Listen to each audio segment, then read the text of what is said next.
Bude historicky druhý splav, dokumentačný tohto potoka, zvaného Teplička na mape, ale miestni ho volajú kanál. Budete mať možnosť presvedčiť sa, že prečo sa volá kanál.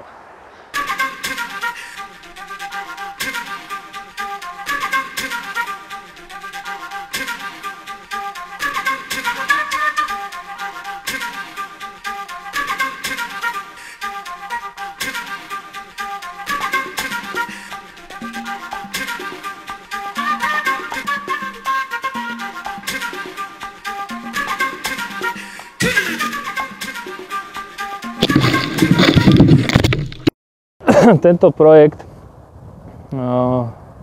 zrealizoval vlastne turistický štvorček s výdatnou pomocou obce Teplička nad Váhom. No a tá prvotná myšlienka, tá sa zrodila v mojej hlave a potreboval som ešte k tomu nejakých parťákov, tak som chvíľku presviečal, ale nebolo treba dlho, no takže sme to dali dokopy. Obec Teplička nad Váhom uvítala aktivitu turistického štvorčeka, nakoľko máme to v našom programovom období a takisto sa zameriavame na kvalitu životného prostredia, kvalitu vo vzťahu k občanom. Je to inšpirácia pre mladých ľudí, ktorí sa môžu aktívne zapojiť do čistenia predmetných úsekov, lokalita Sihoď, samotné brehy potokov, čistenie a tak ďalej. Združenie sídli v Tepličke a potrebovali sme si teraz v úvodzovkách upratať pred vlastným prahom.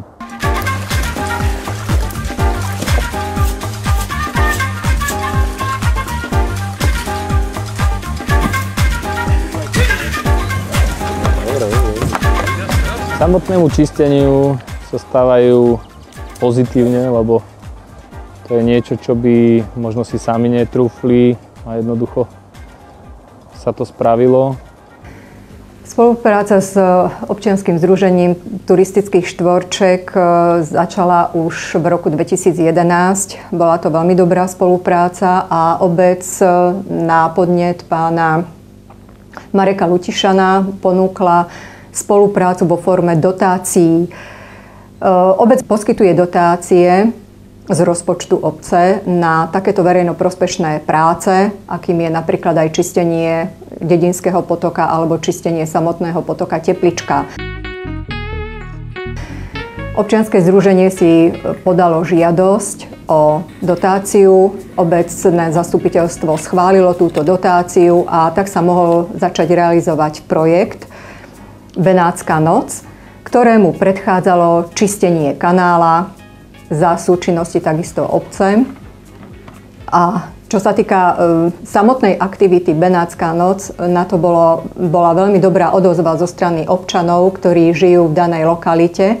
A potom tá Benátska noc, bolo pár takých ľudí, čo si mysleli, že sme blázni, ale tí, čo sa zúčastnili, tak tým sa to náravne páčilo, takže beriem to ako úspech.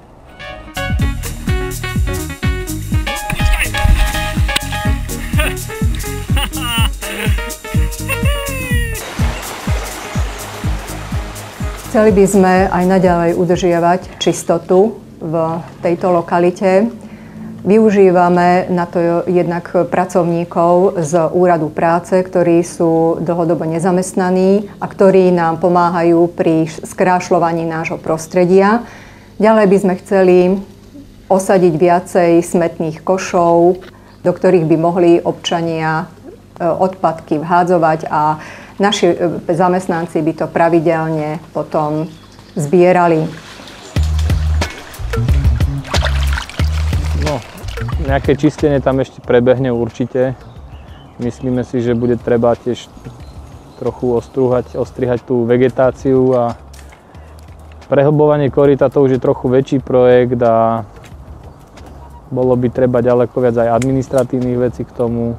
A tie oddychové zóny, ja si myslím, že same tam budú prirodzene vznikať, keď to bude zaujímavé pre tých ľudí z okolia.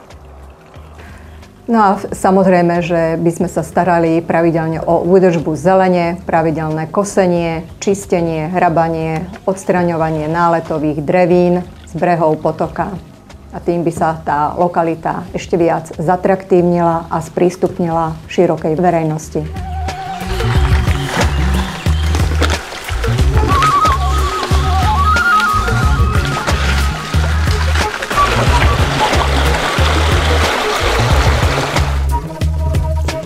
Projekt osobne hodnotím veľmi pozitívne, pretože už samotná aktivita Benátska noc mala veľký úspech, hlavne u detí.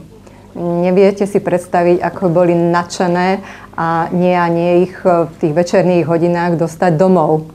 Každý sa chcel previesť člnkom, dokonca aj ja som bola jedným z tých účastníkov a môžem povedať, že keby sa tento istý projekt opakoval v ďalších rokoch, bola by som veľmi naklonená tejto myšlienke.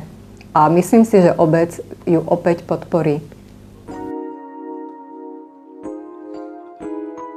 Na to, aby sa z nášho potoka nestala skládka, treba, aby sa tomu ľudia venovali. Zlepšíme hydrodynamiku tohto pustu. Toto korítko sa bude už čistiť za chvíľu samo. A treba, aby chodili často okolo tohto potoka. Ak tam bude nejaká aktivita ako Benátska noc, tak sa zapojiť a potom získajú trochu iný pohľad na ten potok a trochu ináč budú aj o ňom uvažovať. A to je náš cieľ, aby si tí ľudia uvedomili, čo majú vlastne hneď za humnami.